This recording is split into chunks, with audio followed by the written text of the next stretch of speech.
You ready to do this, Johnny? Let's do this, Spence. Punch it, Chewy.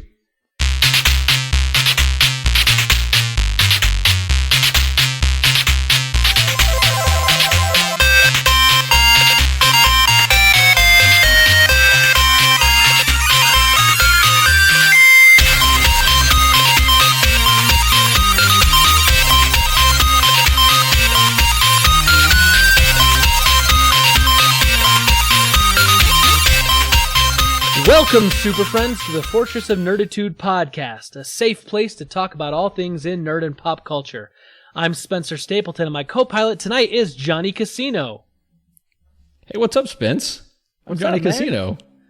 We're two nerds that just refuse to grow up. Thank you for joining us. This is episode number 72. We release every Thursday morning on iTunes, Google Music, Spotify, YouTube, Stitcher, and everywhere podcasts are available. If you like what you're hearing, hit that subscribe button and get us automatically each and every week in your ear holes. Johnny, welcome back. How are you, my friend? So, I was doing really good a couple minutes ago, but I fear now, after hearing this intro, that our relationship is downgraded. From lovers just to nerds? Yes. I don't know what to do with this. We made some progress, and then we took a step back. I got some feedback. And most people thought it was funny. My wife, not so much. And then when I referred to her the same way, like the following week, she's like, so Johnny and I are on the same level? And I was like, uh-oh, danger, Will Robinson, danger, danger. The correct answer would have been, yeah. Yeah, her response probably like, did he give you 2 kids? I'm like, not that I know of. They're in the mail. They're mine. You can keep them. Oh, kids. So what's new? How are you? It's been a little while. It has. It's been a while. And I was trying to think about this and trying to think about, what has been going on. And a lot of it's a blur. But the last couple weeks have been, it's like a little rough, right? I don't know why. I've been in weird moods and everything like that. But today was an amazing day. Really? And this is why. I go out today. So I did a show this morning, took care of some fatherly duties and husband duties and stuff like that throughout the day. I was off because I was off today. I go out to the grocery store and I come back and I check the mail, and then I come to my doorstep and there's more mail on my doorstep. Here's what came in the mail today. 1, I bought 2 Super Nintendo games off of eBay that both showed up today, unexpectedly. Really? Very excited about this. Did you buy them from Josh? Because I know he's reselling a ton of games. No, Josh likes to show me everything he gets, and he'll direct message me the pictures before he puts them out and everything. And every time my only response is, I hate you. And yeah.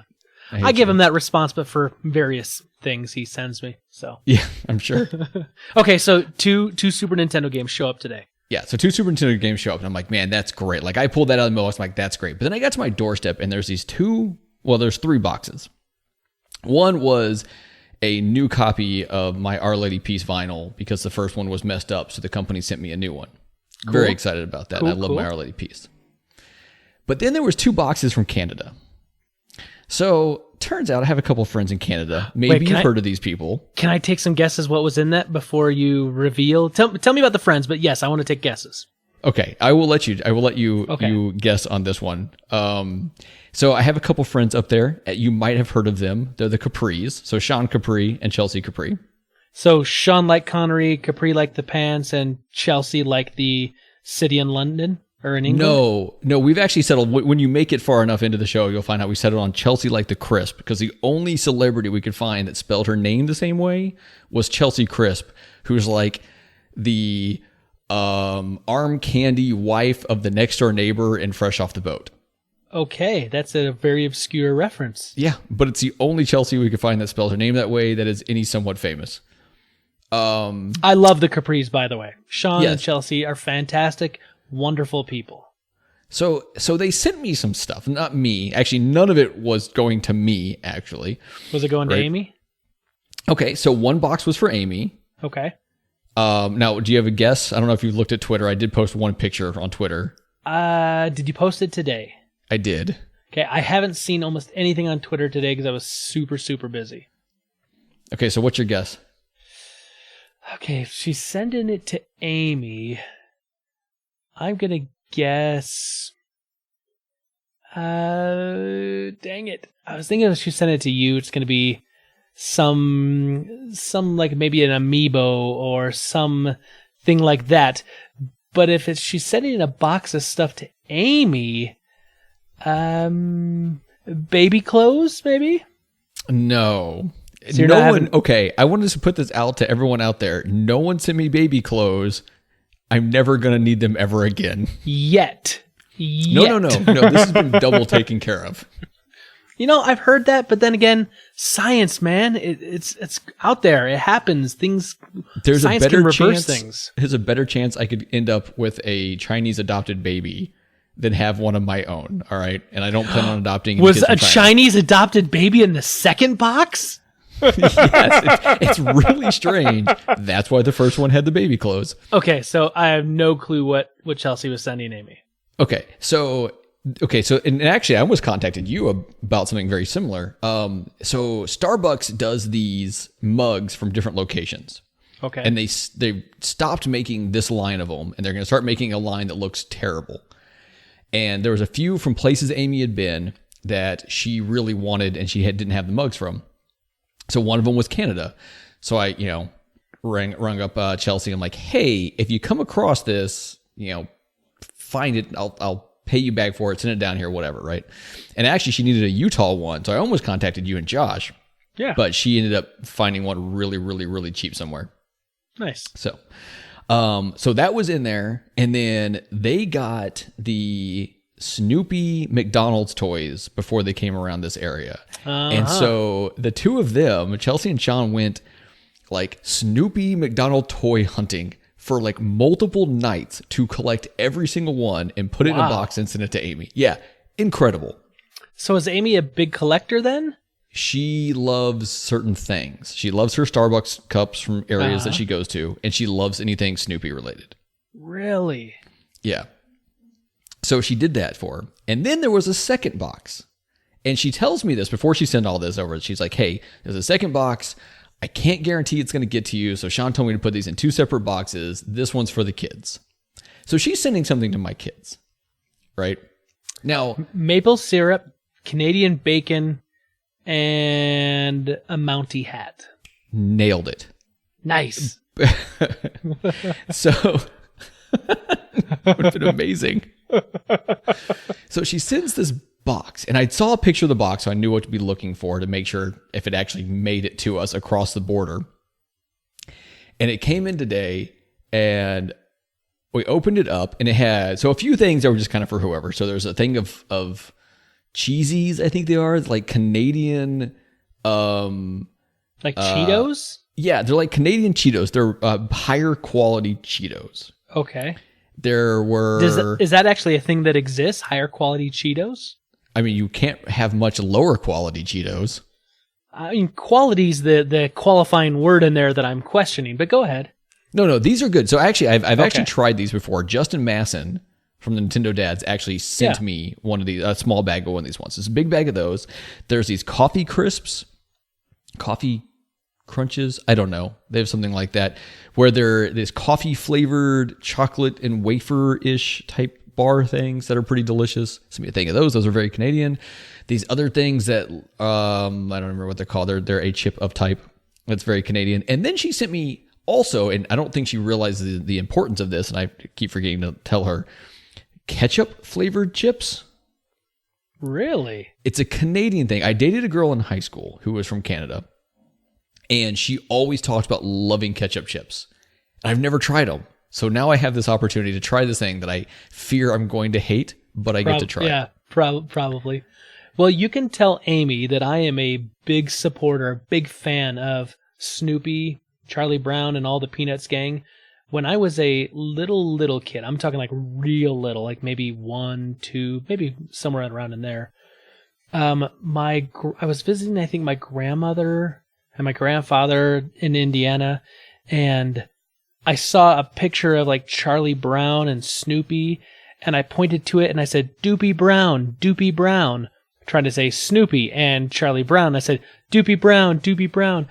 And it just tickled my grandmother so much that every year for Christmas, every year on my birthday, especially on my birthday, like all the way to like now, if my grandmother would send me a card, it was always a Snoopy card or a Charlie Brown card. Most of the time, though, it was Snoopy. Would always send me a Snoopy card or like a little Snoopy toy or something like that because I mispronounced Snoopy and Charlie Brown and called it Doopy Brown. And I still have a Joe Cool tie that I got when I was like 12. It's red silk. And it's got Snoopy with the Joe Cool glasses on, his little Joe Cool shirt, and a bunch of them up and down that. I've got stuff, and it's funny now that the Snoopy toys at McDonald's, my kids are loving them. We got the new Peanuts movie, and they call it the Charlie Brown movie, and so it's interesting to watch my kids fall in love with Peanuts and Charlie Brown and Snoopy, and it was something I watched as a kid and something like my mom watched as a kid, basically. So you got to be careful with that movie. And the reason is I sometimes talk a little fast. I think I speak differently when I have a microphone in front of my face, but I sometimes speak a little quickly. And when you say the Peanuts movie too quickly. Yes, yeah. There's times when I'll say it, and my wife, who loves the movie, will look at me trying to figure out, did he just say what I think he did? Right. You're like, no, I'm talking Snoopy, Charlie Brown, Linus, Lucy, those people. Those guys. Yeah. But there was one other thing in this box. It was actually two. It was one for each of the kids. So both my kids had a birthday this month. Camille, my oldest, her birthday is April 1st. Okay. Which happened to be Easter this year. Right. And then my son's is on the 25th. And she sent them both. And it just blew my mind, right? But she sent them both these. It's the Doghouse, Snoopy's Doghouse box. And in it was eggs. Now, I'm not going to go into details here because I don't want anyone to get arrested. But let's just say it's a type of egg you can't get in the U.S. Ah. So I don't know how much you know. Mountie eggs? That's no, really they're not. thing? They're not Mountie eggs. I think they're actually British. But you can get them in. You can get them in Canada. Are you they cannot get them in quail the US. eggs? There's a toy inside. It's thin chocolate. If anyone, I should just say the name of this thing. Yes, just say the name of it. Yeah, no one listens to this, right? Not the cops, no. Okay, good. So you heard of Kinder eggs? No.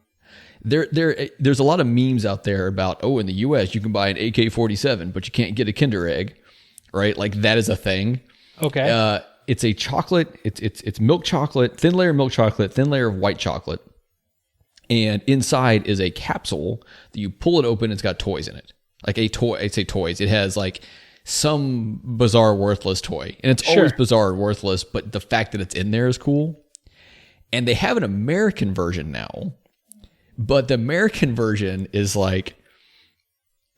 Amy got some of these for the kids for Easter and one for myself. But it has like this softened milk chocolate and softened dark chocolate. Or no, white chocolate and milk chocolate.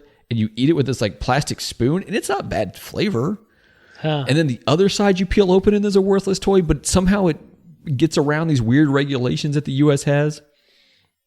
Anyway, she sent these things, and there was like a couple small ones, and a big one, and a really big one, and the chocolate in those things is amazing, and just the fact you literally cannot get them in the U.S. Huh?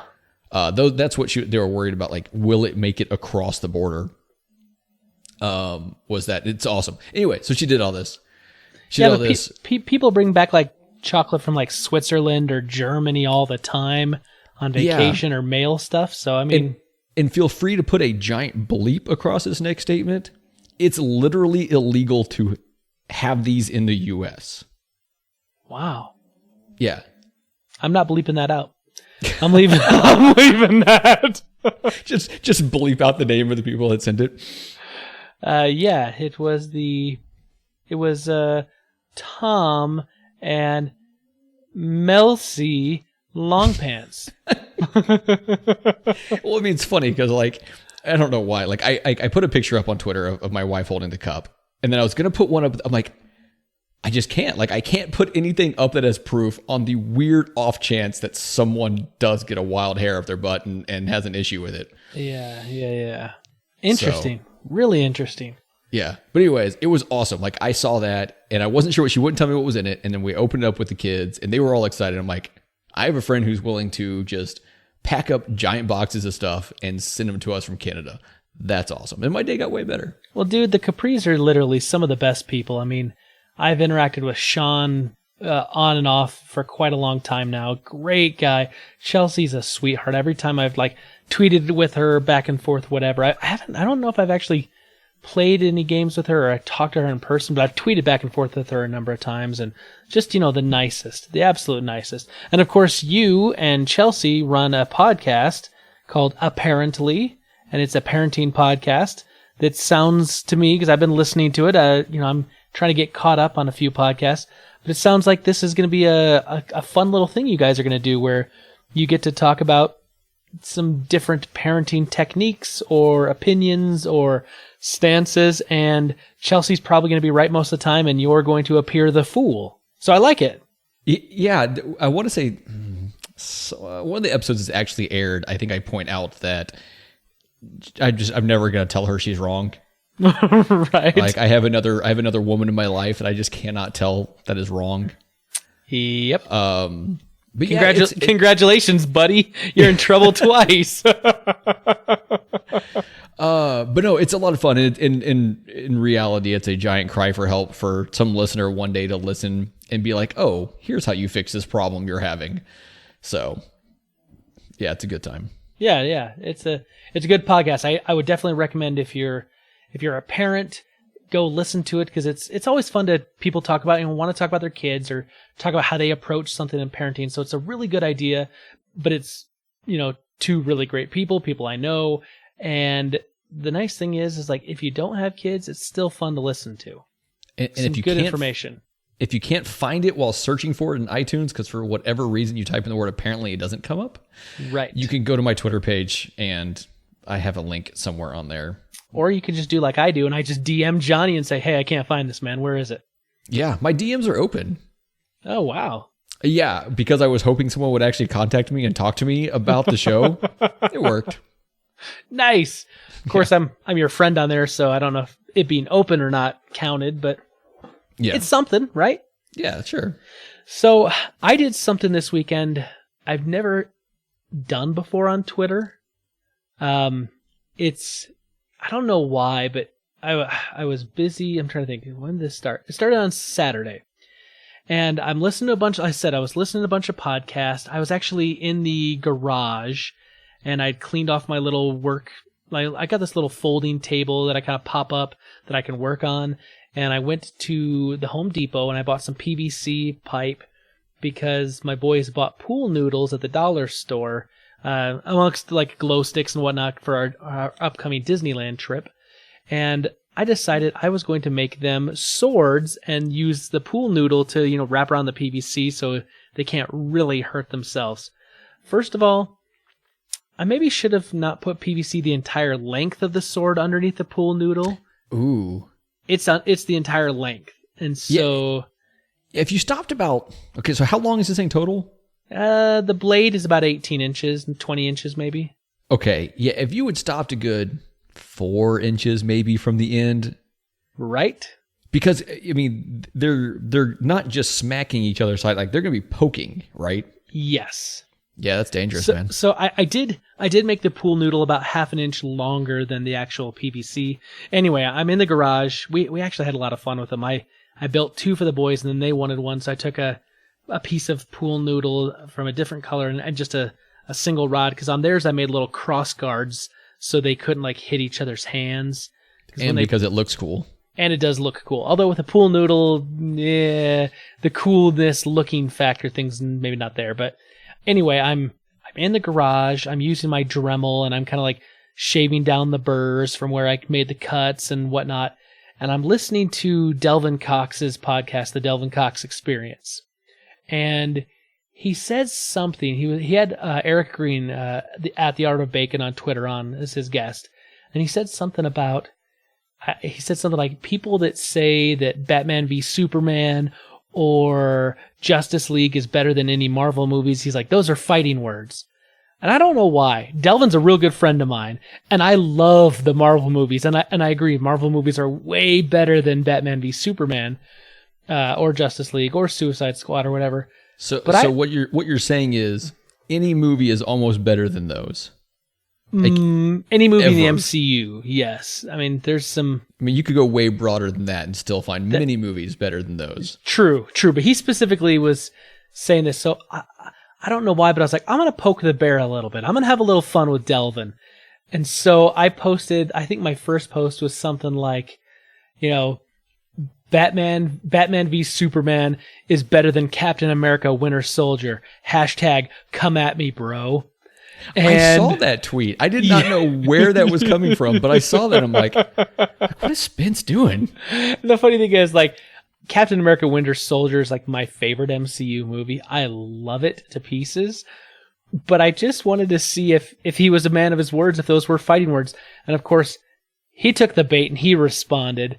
But then about like 7 or 8 other people jumped in immediately and were like, what are you talking about? And Delvin's like, he's like, Spencer's, he's like, he's just messing with me. He's just giving me a hard time. And I was like, no, bro, I'm dead serious. I was like, Batman v Superman is much better, far superior.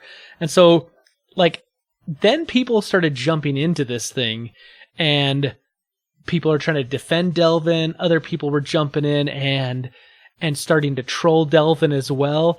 And I just kept up the barrage, and I'd make little comments here and there, just giving him a hard time, just messing with him. While I was also like tweeting other people, and I'm driving over to Home Depot to go get some other stuff I needed. And then I had to take a break. So I didn't respond to anything for like 15, 20 minutes. And then I get out of Home Depot. And so then I posted a GIF of me, of like this, it's like this black guy in this car, like he's not looking at the camera, but then he turns to the camera and he gives it this like broad, just like grin. And I said something like, Delvin Cox told me that he thinks Suicide Squad is much better than Civil War. It's his favorite movie of all time. And then I just left it there. And then of course it started up all over again. And then I said something about Batman v Superman later in the day. Like I went like round 3 and I started and it went over again. And finally I was like, listen, if anyone knows me, they know I love the MCU. I don't know why Delvin loves DC so much. He keeps trying to convince. It's like I trolled him one way and then I flipped it back and I trolled him the other way with it. And I'm just, just having a good time with him. And he's laughing and responding. And eventually I could tell he's probably getting frustrated because I won't stop. And so then I was like, okay, I'll let it go. Then Sunday morning comes and I just tweet at him. I say, yo, at Delvin Cox. And then I show him a picture of Superman with a mustache and I just leave it there. Okay. A couple things here that are just getting to me here. Okay. So first of all, I don't use the actual Twitter app, right? Okay. It gives me a lot of problems. Stop that dog.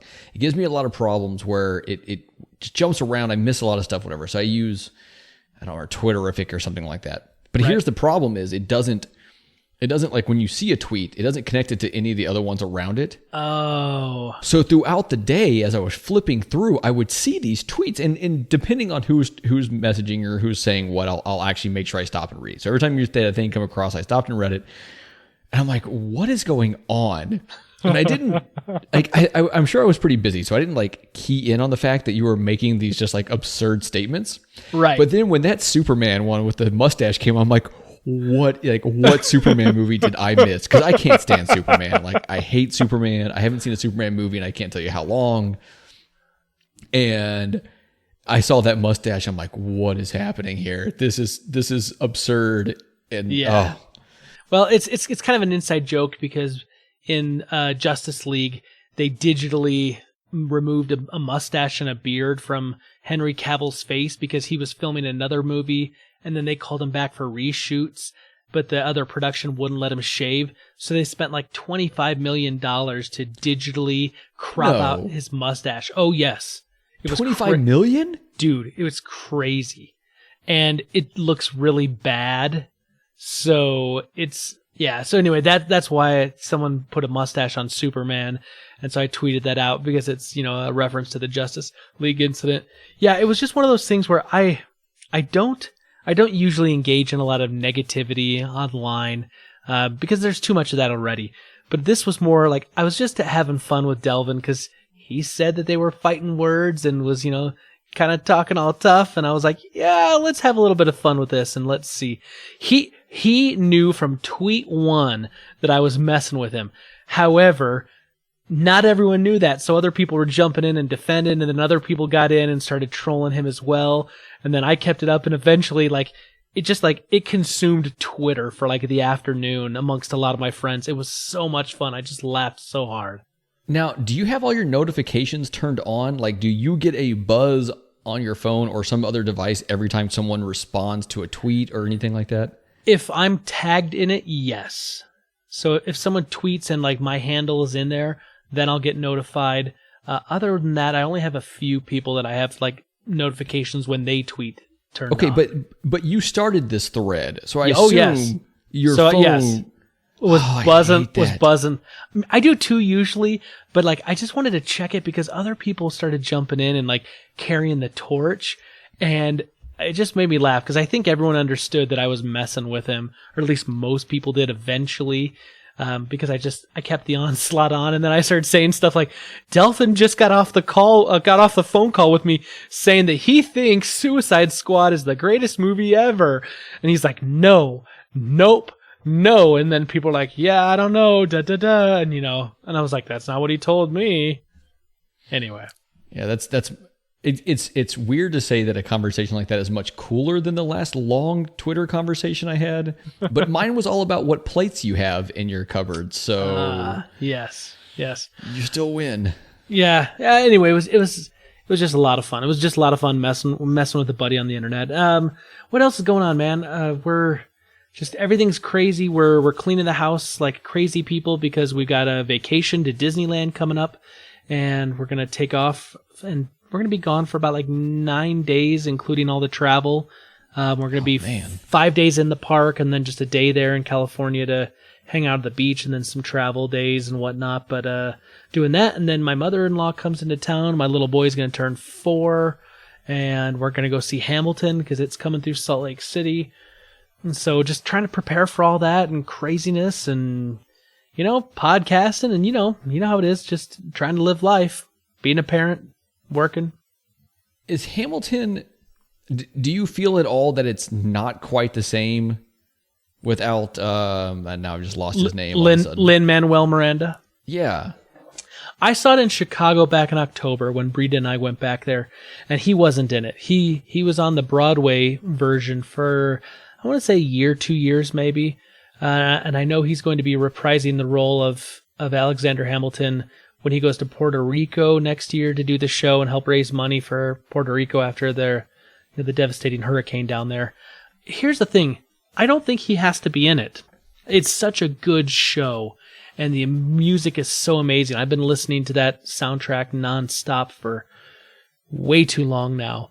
I don't think he has to be in it. I don't think you lose anything because the people that they choose, and I think he's pretty heavily involved in kind of, helping with that process. The people that are in there are just excellent actors and actresses and got great voices and totally pull it off. So, but I'll be seeing them in a few weeks when they come here, so I can also let you know how the traveling company is versus Chicago, where they're there, and LA's got one and now London's got one. And so it's their B team they've brought in.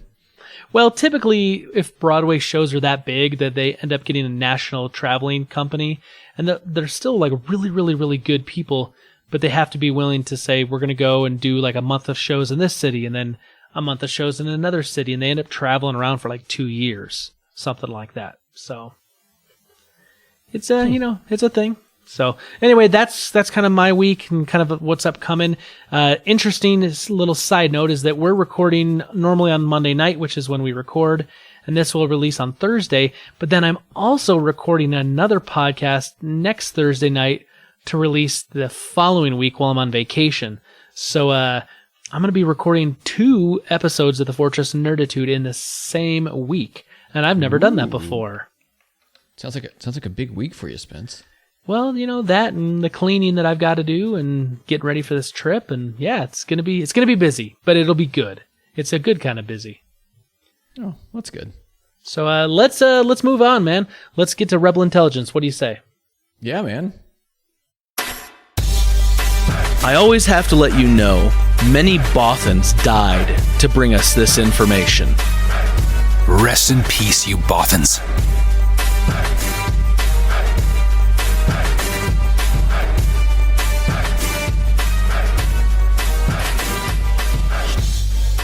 All right, Johnny, we're into Rebel Intelligence, and you know how it goes. The guest always gets to lead off, so what do you have for me this week? So, my wife, and I'm not gonna do the whole impression that some people do when they say my wife, but my wife loves Lord of the Rings. Good woman. Good woman. I mean, sure. I mean, great woman. She loves Lord of the Rings. And when the Studio Movie Grill here came, like they do, it's like every Wednesday night or something like that, they have some throwback movie. And so 3 weeks in a row, they were doing Lord of the Rings. And we only ended up making it to one of them due to bizarre circumstances, possibly a hurricane for one of those. But we went and saw it and whatever else. Now, me personally, I mean, the movies are really, really long. Right? Really, really long. And if you ever want to know what happens in these movies, there's a 30-second bunny short that does the whole series in 30 seconds. But here's what they're doing. So, and I didn't know about this till somewhat recently, but Amazon is going to be making a Lord of the Rings TV show, right? It's a TV show, right? Well, not really TV because it'll be on their Amazon Prime Video, so it'll be kind of a streaming. So think more like Netflix, right? Like, would you say like Stranger Things is a TV show, or would you say it's more of a I'd still call it a TV show. I mean, the only difference between those, and I know y'all were kind of talking about these a little bit an episode or two ago. I mean, the only difference is like you're able to basically access a lot of times them all at one time. Right. Yeah, it's the binge watching ability. Yep. Which is great. But they're getting this. They paid what, $250 million or something like that to get the rights to it. Crazy money. Yeah. Can you imagine having $250 million to buy the rights to something? No, not at all. I can't imagine that. However, I wouldn't say no to that. No, I think I would take that and be like, I'm done. I'm just going to retire.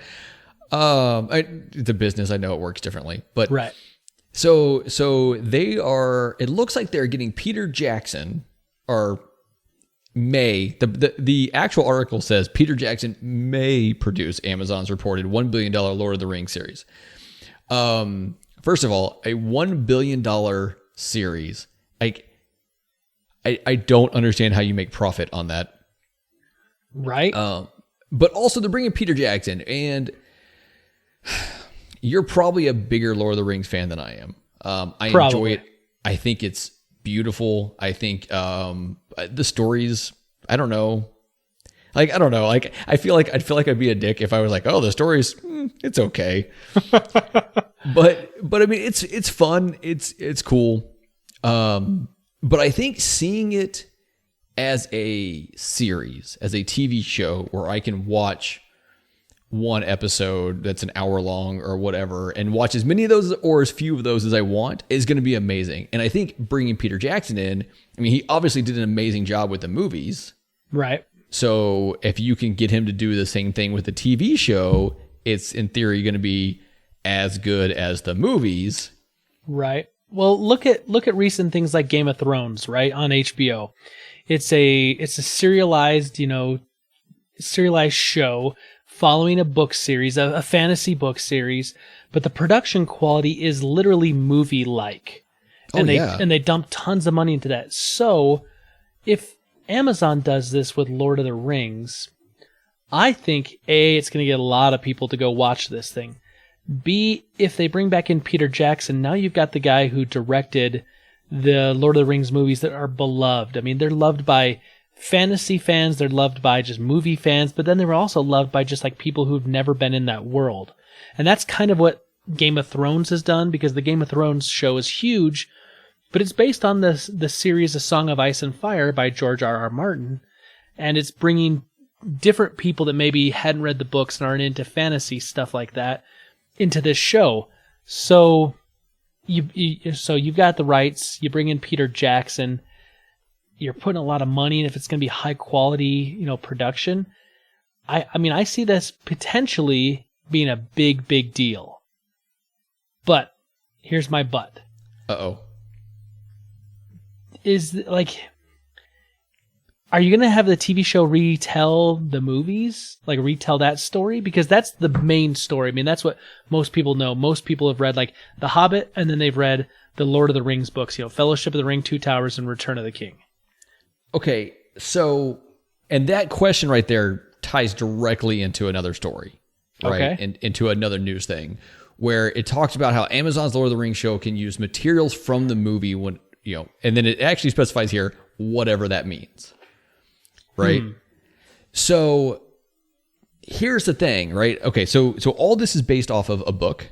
Yeah, right? or a number a series of books. 3 books, yeah. This story can't stray too far. Now, you could have side stories in episodes. You could have a full episode that's about, I don't know, some hobbit in the Shire. See, look at that. I'm using cool nerd words. Nice. Yeah. You're good. Yeah, some hobbit in the Shire who's having a Levensies meal. Nailed that one too. And the process it took to get everything needed to make this meal, right? Like they could have like a side thing that allows you that break from some fool wanting to carry a ring for 1,000,000 miles on giant feet. But like the overall story is gonna have to be the same, right? Right.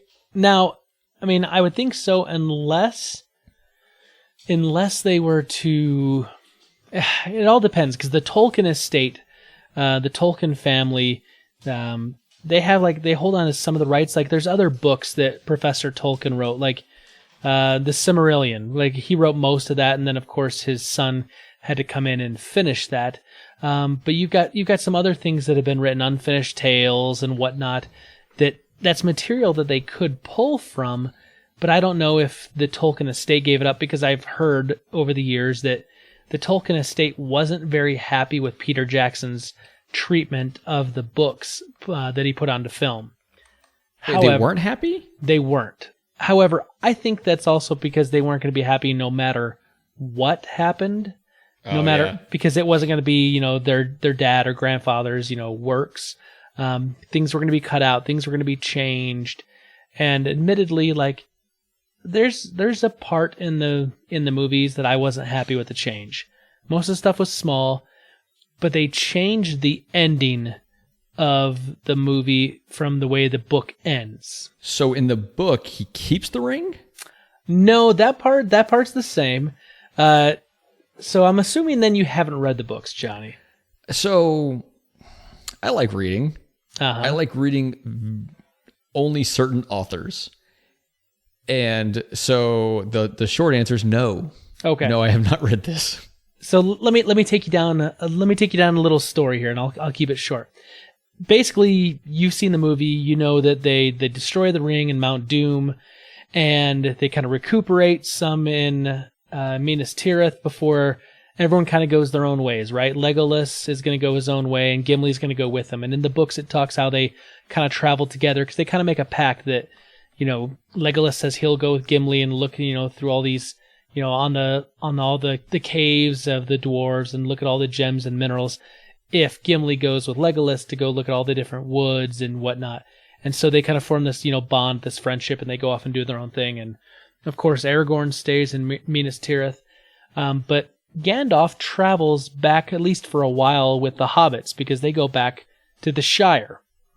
And eventually what happens is he ends up leaving, and they ended up making their way back to Bree. And if you remember in the movies, Bree was kind of the first little village they go to when they're first leaving the Shire. And when they get to Bree, there's been a big wall that's been erected, and they're not letting people in after nighttime because there's someone that they call Sharky, who's kind of running the show now, and he's got all these rules, and the hobbits are like, what rules? None of this existed, da da da da da. And they're like, you let us in right now. And so basically what happens is on their way home from Bree, they keep running into like obstacles. There's hobbits that won't like let them cross their lands, and these little sheriffs, kind of like little police officers basically, who want to come and arrest the hobbits because they say they're trespassing and that no one's supposed to come.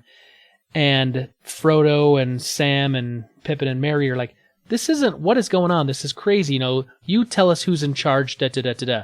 And so basically what happens is they come back and they find out that Sharky, or as they start calling him, the big boss, that is kind of running all of Hobbiton and all of the Shire now, is actually Saruman, who was kicked out of his tower in Orthanc and ends up going, and since his home was ruined by the hobbits and their companions and friends, he wants to ruin their home, and so he cuts down the tree that Bilbo gives his big speech at his party at the beginning, and they knock down a bunch of stuff, and they start erecting walls, and he's imprisoning hobbits that speak out against him. And the whole thing is that the hobbits end up coming back and basically rallying together all the hobbits to overthrow Saruman and overthrow all of the hobbits that are kind of doing harm to other hobbits. And they make a statement in there that basically the whole trip for the hobbits going all the way to Mount Doom and back, besides, doing that, was also to help awaken them and realize that they have to be responsible for their own land, and they have to, they have to help out their own people, and they have to kind of rise up and find this inner strength to do these big and great things, even if it hurts and even if it's in their own country, so to speak. And that whole aspect in the book, which is like a really kind of like touching, like they went through this huge adventure so they could come to this point where now they're prepared to handle something like this. Whereas before, they would have just rolled over and done nothing, right? Peter Jackson said he didn't like that in the book, so he didn't want to do that. And so he just cut it out altogether. Okay, so a couple things here. Yeah. One, I like how you started this. I'm going to keep it short. Sorry. And I give you a 10-minute story. Secondly, I followed the overall gist of what you were just saying. Yeah. But you kept saying names. And I think Frodo's the one I remember. Yes. I'm terrible with names in real life. Frodo, Merry, Pippin, and Sam are the hobbits. Yeah, that's the four main ones at the beginning. And one of them ended up on Lost. Right.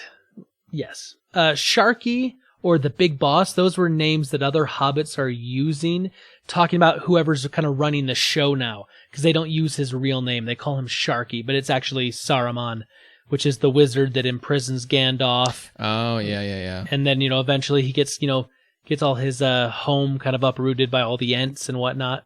Yeah. Now, do you think had they kept all that stuff in there, like it would have just been 4 8-hour movies? No. I mean, you could have done all that in probably another 15 minutes. I mean, okay, you could have shortened that up, truncated it quite a bit. I mean, because that's about the length of time it took you to tell the story. Right. I'm painting a picture, man. I'm using my words. Okay. No. Okay, so they didn't like him, in other words. But you don't think they would have liked anybody? No, I don't think the Tolkien estate would have cared no matter what they would have done. Those movies are great. I love them. They're some of my absolute favorite movies. I've read the books. I love the books. I think it's probably about the best adaptation you're going to get of that material to movies. So I'm really excited to see what Amazon's going to do. I mean, they're spending a lot of money, so I hope it's good. Man, you're not kidding. That's a lot of money. I'm trying to think of something. Trying to compare like another show with Game of Thrones, and 8 seasons of that show combined budget was $770 million. Ooh. So 8 seasons of HBO of Game of Thrones was $770 million, and they're talking $1 billion. Are they talking $1 billion for a season? Probably for everything. Yeah. I don't know. I'm excited. Because like I said, I like the movies. I've never read the books, obviously. as we have proven. If I can have it in these shorter bits, it'll be great. Peter Jackson, in my opinion, because I obviously have no dog in the fight, I thought did a great job doing these. And they're going to put this amount of money into it and be able to use some stuff from the movies, which I'm going to guess they're not talking about like clips from the movie, because that would be kind of ridiculous. But more like, hey, this line was used, or this, sequence was used. I don't know. I think it's going to be good. Yeah, I'm excited. We'll have to see what happens. Speaking of money and speaking of spending money, I'm a big fan of the old Movie Pass, as I've talked about a few times. I've used it now to go see quite a number of movies. So something interesting just happened. Movie Pass, man, it's not been around quite a while, but it just purchased Movie Phone. Do you remember Movie Phone? I've called Movie Phone. Yeah, right? I mean, you wanted to know what was playing and when it was playing, so you'd call it, This was definitely pre-internet days, because now I just, Google whatever. Yeah, it was pre-internet what it is nowadays. Like, right. The internet was there. It was there, yeah. But Movie Phone's been around. So here's the thing. Movie Pass just bought Movie Phone. I don't know what they're going to do with it. But they bought it, and they bought it what it looks like they bought it from Verizon, this company called Oath that owns Verizon, for $1 million in cash, and they're also going to give up about $8 million worth of common shares of the company. And Oath also gets warrants to purchase up to $14 million of stock, so they could go from $8 million to $14.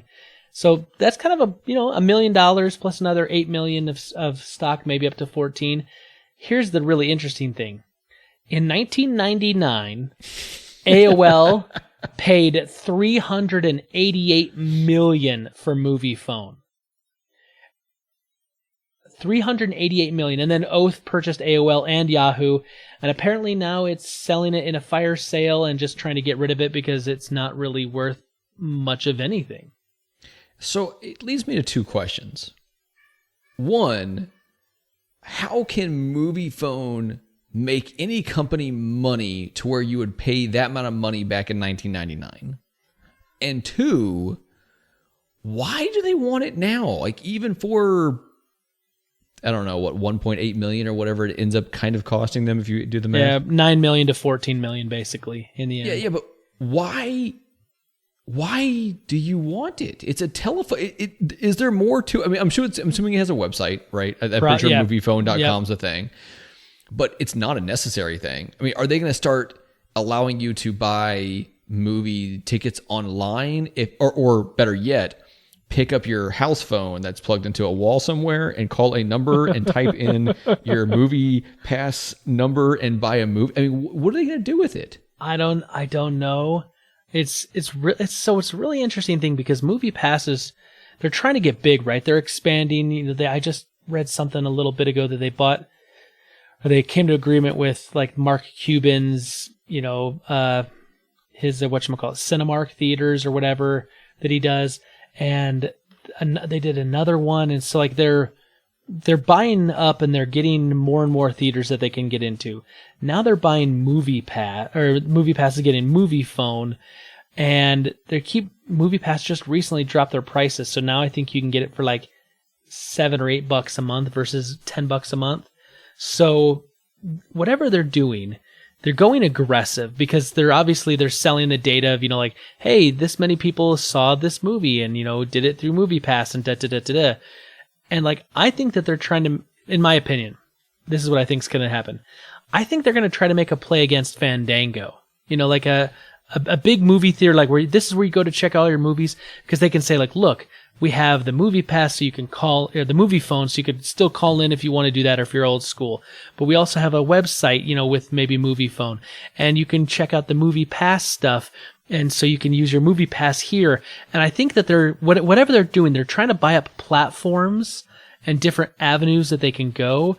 And I think that they're going to try to find a way to maybe go up against one of the big dogs like Fandango, because if they could, and instead of just buying the things, but you could just use your Movie Pass and pre-purchase ahead of time, oh my gosh, that would be a game changer.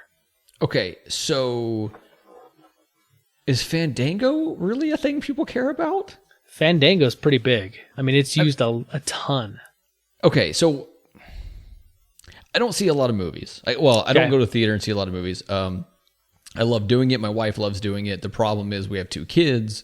Sure. And we don't like dealing with babysitters and all that stuff, right? So a lot of times we go see a movie, we find a family movie that the kids will also like, which, by the way, my son decides he doesn't like movies because it's, I don't know, too loud. Is there a reason to go on Fandango? Do you save money if you go on Fandango? No, but usually with Fandango, we use Fandango quite a bit around here. Is that the nice thing is, like, a lot of theaters will be listed, even like there's a few that don't, but most of the movie theaters in this area are on Fandango. So I can just go to their website and be like, okay, let me see this movie and find out the theaters around me and find out which one has a time that works better for me. And I can check and purchase seats ahead of time. We have that thing here, so you can purchase your seat and then you just literally show up a minute or 2 before the movie starts and you go sit in your seat. It's assigned seating, and Fandango does that. So it's really, really nice. I don't have to like call anywhere. I don't have to like Google search. I can just go to one website and like punch in, what's around me, and then I can, pre-purchase my seats and I can pick them online, and it's all kind of in one place. So, all right. I don't think I've ever used Fandango. Okay. So, but now draw the path for me here. Yep. How is buying movie phone? A telephone. Effectively, you're buying a telephone number with a recording of Kramer on the other end. If you're a Seinfeld fan, right? Telling you what movies are coming out based on looking at a newspaper. So here's what I think is that I think you're right. They probably have a website, because right now, if you have Movie Pass, you can pull up the app on your phone, but you have to use the app on your phone. You can't use anything like on a browser on your computer. It has to be the app on your phone. And then you have to drive over and be within 100 yards of the theater to click the time and check in. And then it loads the money onto the little credit card that they give you. And then you go up to the kiosk or to the desk and you swipe it and you purchase your ticket and you're on your way. But if they get it's really not. I mean, I use Fandango to look ahead to see what the seating kind of looks like. But if you had a platform, a website, like, I'm going to assume moviephone.com. Which I pulled up just now, by the way. Right. And if you could look at movies in your area, movie theaters in your area, so you didn't have to use the app, it would open up the availability of people to try to maybe use the Movie Pass service, because they wouldn't have to be tied directly to their phones. Now, do you think that it is more fiscally responsible to buy a website that in theory has employees that work on this website than to hire people to just make a website for you? I mean, that's really all you're getting out of it, right? And I'm not saying it's not. Like, this could be just the best way to do it and the quickest way to do it, especially for, some absurdly low price in theory. Right. I don't know, because it all depends on what kind of traffic Movie Phone is still getting, like their website still gets. Because if they're getting, some amount of traffic, let's say even if they're getting a few million hits a day, right, across the entire country, that's still quite a bit of traffic.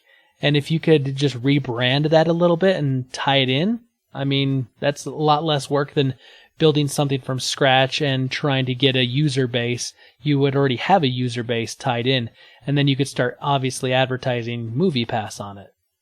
Yeah, I guess. I mean, I've been to business school, but I'm not far from a businessman to know anything about like what's the smart move here. And I guess if you get it for the right price, you're set. But it's one of those things where, like, anytime I hear Movie Phone, all I can picture is Kramer sitting on his couch reading off his newspaper because I got the phone number wrong. Yeah. And I'm like, why would anyone want that in 2018 ever?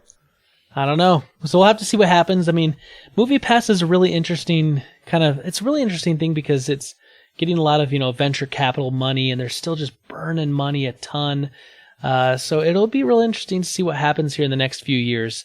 They're trying to grow. They're trying to grow big. They're getting real aggressive. So, maybe they'll become something big and huge and massive.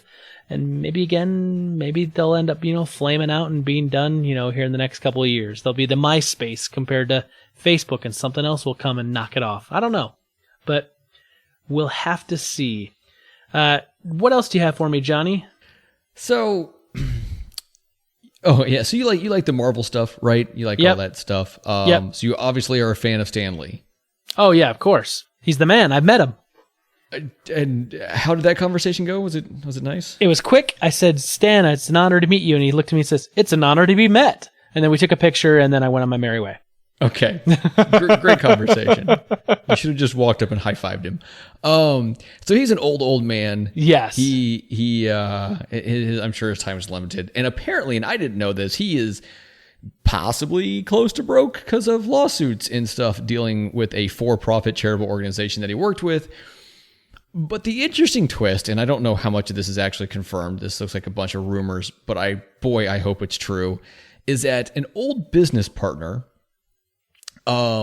forged a medical thing where a nurse would draw extra blood, and then he took this blood, and I guess there was an assumption that it would be used for like getting put in pins and stuff like that, but no. He took this blood and used it to be stamped on...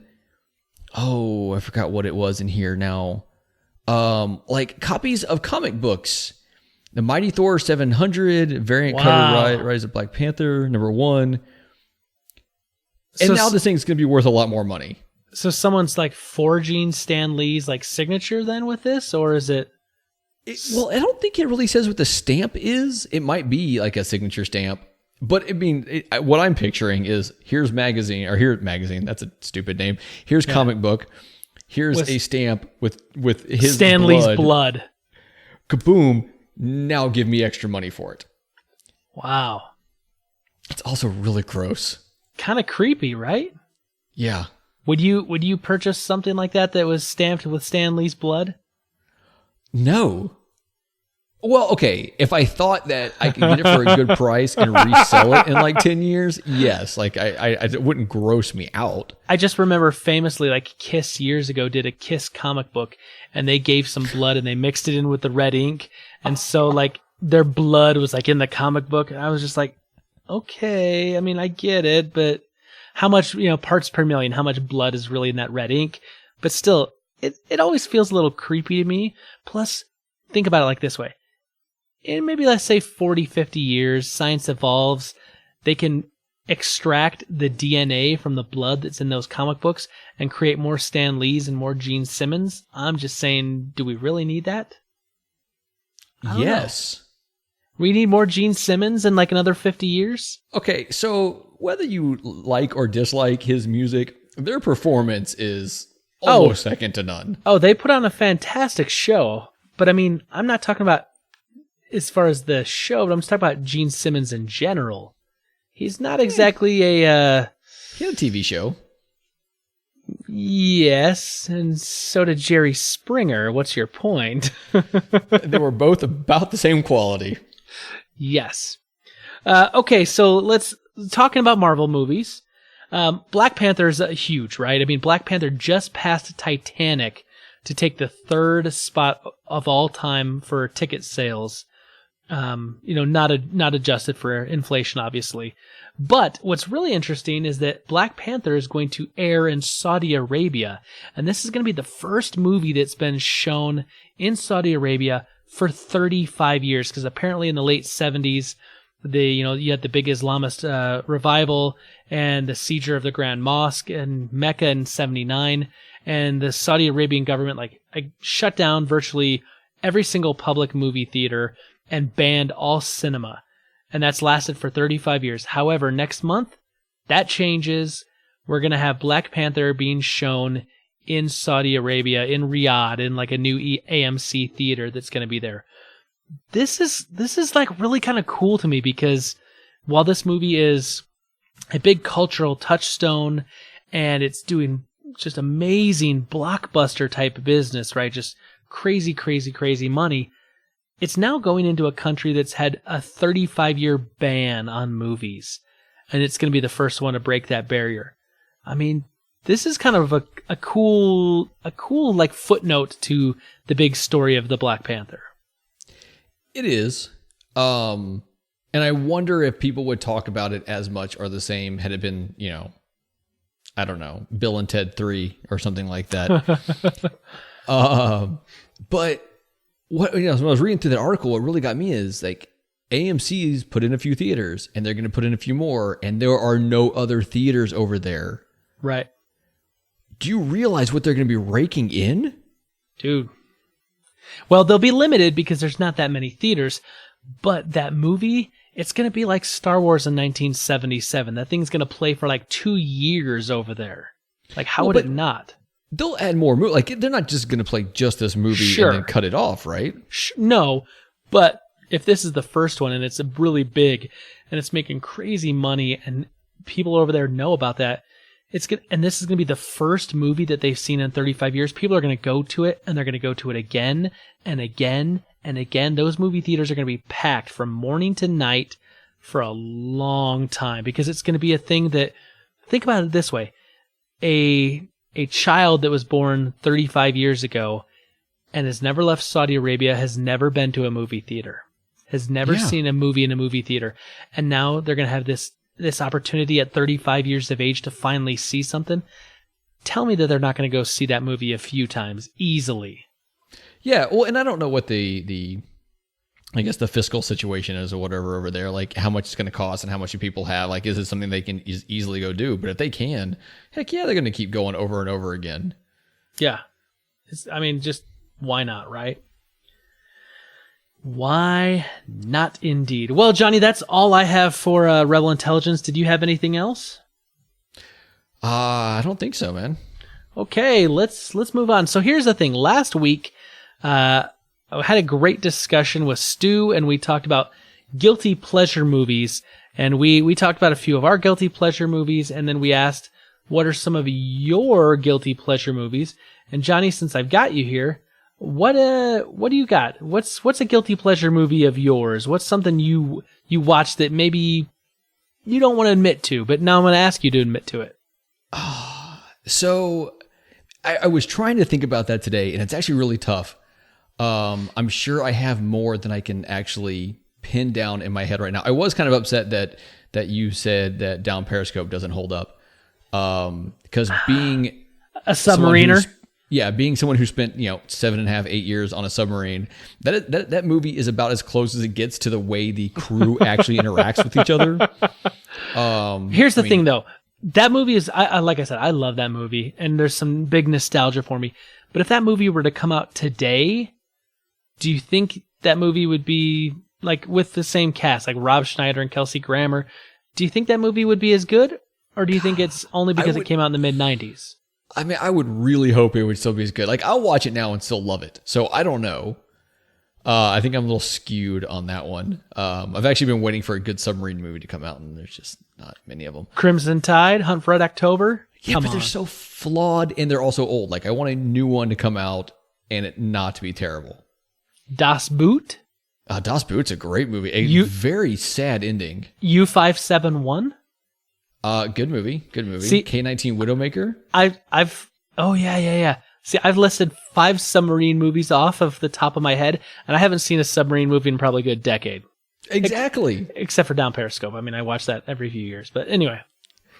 So I was trying to think of like, what's the movie I don't like to admit that I absolutely love? And here's what it was. And it actually goes back to being on a submarine. So there was a group of us on the submarine, and after being out to sea for like 3 or 4 months, and we'd pull into ports or whatever, we wouldn't see our wives and our girlfriends, or whatever else. Between the group of us, we had a series of Mandy Moore movies, and we would literally be like, all right, it's Mandy Moore time. And we'd all have one, and we'd watch it that night. And then the next night, we'd pass it to the next person, and we'd watch that one. And we'd pass it to the next person, and we'd watch that one. So I've not seen every Mandy Moore movie, but I've seen most of them, and I would watch them all again right now. Wow. Now, was it because you liked these movies, or is it because you liked Mandy Moore? A little column A, a little column B. I do love Mandy Moore. Like, that's my sweetheart right there. Like, And my wife knows this, so I think I'm safe to say it out loud. She's your Meg Ryan. Sure. Because Meg Ryan was America's sweetheart for so many years and did all the kind of the romantic comedies with Tom Hanks and whatnot. Mandy Moore, she's your girl. Oh yeah, she's my girl. She's a little too tall, so I mean, if she ever get in that situation, I can't actually date her. But you'd have to chop off her feet and knock her down a couple inches. yes. But we would watch like A Walk to Remember, and we'd watch Saved is one of the ones I will still watch over and over again today. Have you ever seen Saved? No, can't say that. Oh, it's got Macaulay Culkin in it. Wow. Yeah, and Mandy Moore, and then some other people you probably never heard of. It's an amazing movie. So that, and the other one I came up with that I don't know if this is guilty pleasure or not, but I absolutely love Scott Pilgrim versus the World. I couldn't get into that movie. I've tried. It's so good. It is so good. This stupid thing. He walks outside to the girl that he wants to be with, and he's like, I'm in lesbians with you. And that's what he says to her. And it's just like this weird, awkward moment. And it's throughout the whole movie. And like the video game references that are like, he goes to the bathroom and the little pee meter goes from yellow all the way down to empty and stuff like that. And it's so bizarre and it's so amazing. And I'm realizing how many people did not like that movie that really should have. I think I watched maybe like the first half hour of that movie. And I looked over at my wife and I was like, this is stupid. I don't get this. Like, just not for me, but that was, I don't know, maybe I'll give it another try. You should. It's a great movie. I'll give it another try. Well, let's go over to the email and let's see what we've got. Peter Christensen writes in and says, Dear nerds, my favorite French joke is, why do French tanks have rear view mirrors? So they can see the war. Sorry, French listeners, all 0 of you. He says, in the Fast and Furious movies, if you miss some of dialogue, Vin will mumble family at least 79 more times. He says, well, that's true. Yeah, very true. Bill and Ted is great, stupid, classic. I can still crack myself up by listing off the lazy fake names for the historical figures, and I love this. Dave, Beethoven, Maxine of Arc, Herman the Kid, Bob Genghis Khan, Socrates Johnson, Dennis Freud, and Abraham Lincoln. It says it's like a test for people around me. If Socrates comes up and they laugh when I say Socrates Johnson, then I know they're cool. I like that little litmus test he's got going there. Oh yeah. He does say that the Veronica Mars Kickstarter movie was an interesting experiment and a decent movie. He says, tell the skeptical Stu that the show is worth a watch. Oh, that show is... See, Kristen Bell's my other girl. Mm-hmm. And if you can accept the fact that you're watching a show about a girl in high school that's trying to solve mysteries, then yeah, good show. Okay. I've never seen it, but like we were talking about Kickstarter and kickstarting a movie and whatnot, and I knew that one had done it. He says, guilty pleasures. Transformers the movie is for kids, but it's not horrible like Dolph Lundgren He-Man movie where they filmed the final battle scene in the dark because they ran out of money to shoot. I grew up with Conan the Destroyer, the opportunistic sequel to the much more highly regarded Conan the Barbarian. I've seen that movie probably over 200 times and can quote the minimal dialogue. It's not really a guilty pleasure because I have no shame whatsoever about loving that movie. An action tour de force that brings together Arnold Schwarzenegger, Wilt Chamberlain, Andre the Giant, and Grace Jones. And he says, see attached photo. Cheers, Peter Christensen. I loved the Conan movies. Loved them. I think I've seen them, but I remember nothing. They don't hold up. No. So it's big nostalgia for me. Let's go over to Facebook, facebook.com/FordofNerd. Caleb Albers, he says, hello, nerds. Apologies for my lack of answers these past few weeks. I have the most terrible memory. I see your post about answering and then forget to actually do it before time is up. Just gotta say real quick, Krypton, if Hulk is one of your kids' favorite heroes, you're doing something right. I absolutely love the Hulk. He's been my favorite since I was a young kid. One of my earliest memories is sitting down with my dad before church and watching the classic Lou Ferrigno Incredible Hulk. Great times. He says, getting into this week's question, my guilty pleasure is something up until today only my wife and best friend really knew. Whenever I'm sick, I don't know why, but I love watching chick flicks. I watch movies like The Notebook, Longest Ride, basically anything Nicholas Sparks or Clueless, Fault in Our Stars, movies like that. For whatever reason, they make me feel better when I'm out for the day, and who doesn't love a good love story now and again? This is not something I feel as a man I should admit, but I'm committed to not lying to my fellow nerds. Don't judge too harshly. Still loving the show and still an avid listener. Keep it up. Wow. Nicholas Just Sparks. Wow. Yeah. When I was a kid growing up, if I got sick, I would watch The Goonies and I would watch Ferris Bueller's Day Off. But I wouldn't think, to watch a chick flick. I mean, I've seen chick flicks, don't get me wrong. I mean, I am married. I have dated. I've seen more than my fair share, but I don't know that I would necessarily choose that. But you know what? Hey, to each his own. That's why it's a guilty pleasure. And I'm not going to judge. Everyone's got it's funny. You're like sitting here judging him and like, oh, but I'm not going to judge. I would never watch that if I was sick, but I'm not going to judge. It's just not my guilty pleasure. I would watch, like I said, Point Break over and over and over again.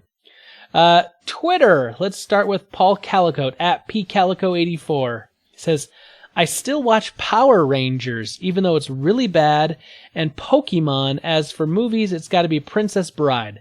If I'm scrolling through the guide and see that, I put it on every time. Keep up the good work. Else time, Paul Calico. Princess Bride, man, that's a great movie. Super highly quotable, great movie. Yeah, that's it. That is okay. That's got to be taken out of the guilty pleasure because that is just a great movie. Yeah, that's not one like you're afraid to admit to people. No. So, yeah. But, he does say that Power Rangers, that would be a guilty pleasure. That you may not admit like the to old as many TV people. show? That's what I'm thinking. I mean, there was that new movie, that Nick Saban's Power Rangers movie that came out. I heard good things about that. The old TV show, though, did have Amy Jo Johnson. Yeah, true. It also was Power Rangers, so... Yeah, okay, you're right. That trumps having Amy Jo Johnson one day. Yeah. That was a show that, I think I just kind of gotten to that point where, stuff like that wasn't cool anymore. I was too old for it. Maybe you're old enough that you're oh, this isn't cool. This is for kids or whatever. And yeah, so that was my younger siblings time period. Right, exactly. So yeah, I didn't watch a ton of that, but to each his own. Mike BC at Mike BC 1985. He says, my 14-year-old son and I are watching Grey's Anatomy on Netflix. My wife isn't. She thinks we're weird. #FON answers. Now, okay. To me, yeah, he and I need to have a talk. To me, what's funny about that is that he's got the guilty pleasure, but his 14-year-old son is sharing that with him. But he goes the extra step and says, my wife isn't watching this, and she thinks we're weird. Well, I've seen probably the first, 6 or 8 seasons or something like that of Grey's Anatomy because of my wife. She would watch it, I would be with her, so I would watch it. Okay. And whatever, it's an okay show, I guess. But if he's watching it with his 14-year-old son and his wife is judging him, I think maybe the judgment's due. No, man, that's why it's guilty pleasures, man. Oh, yeah. Well, but that's why you're being judged, because you're guilty. Right. But you know what? Hey, like I said, each his own. To each his own, yes. I'm sure I do way more embarrassing things on a daily basis. Right, exactly. I mean, I know I do. Bear the Hairless at Chad Fackler 1 says, okay, so maybe this one isn't really that bad of a movie, but Real Genius is one I can always turn on and watch. It's kind of uber geeky. As for TV, Greatest American Hero and the original animated Tick series. Gotta love the clueless heroes, right? The animated Tick series, I loved that. I don't know how well it holds up. I don't know if I can watch it now, but I loved that cartoon. Yeah, I don't know that I ever watched that one. Did you watch the Amazon one that came out, I don't know, a few months back? Nope, but I have it on Amazon. Okay, so I can. Go watch it. It's worth it? It's worth a watch. Oh, okay. It's a little different than the old series was in the way a couple things were, but it's worth watching. Does it still have Puck in it? I don't remember who Puck was. It's maybe that's not his name. It's the guy from Seinfeld.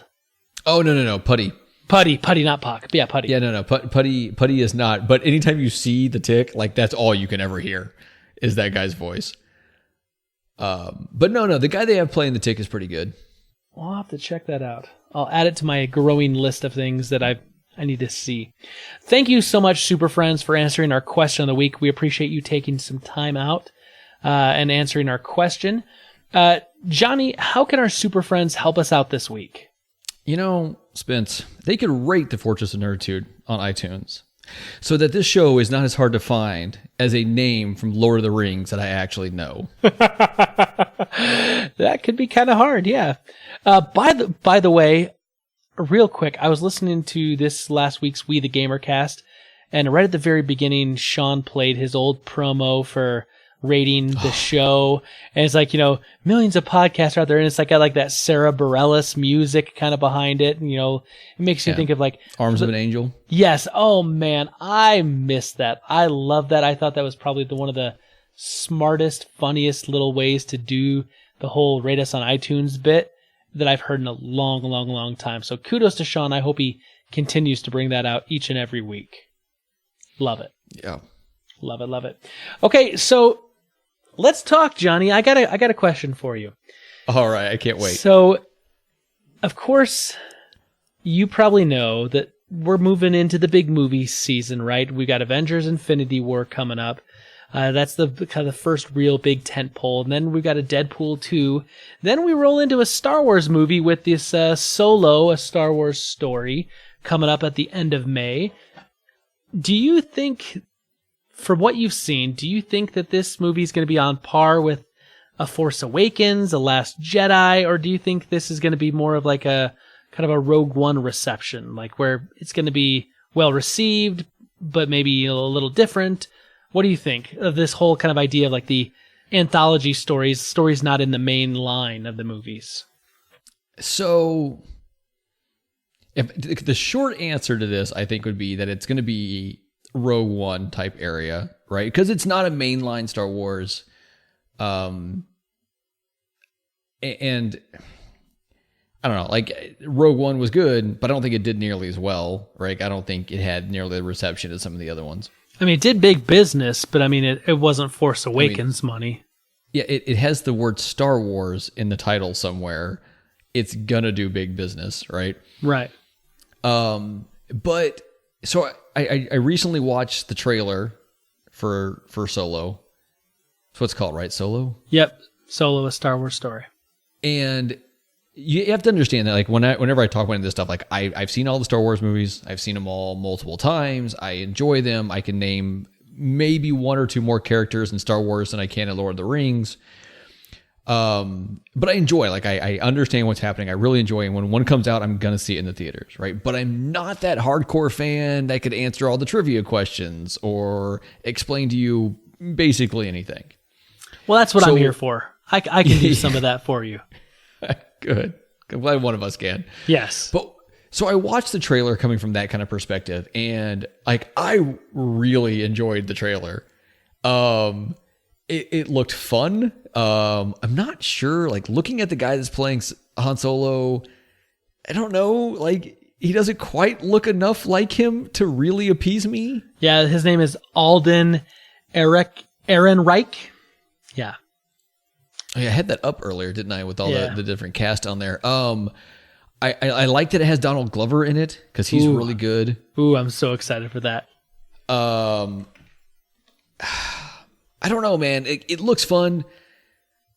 I'm glad they're doing it, I guess. Like, if they're going to be telling some side story or some story from the past, I don't know what else I would have chosen instead.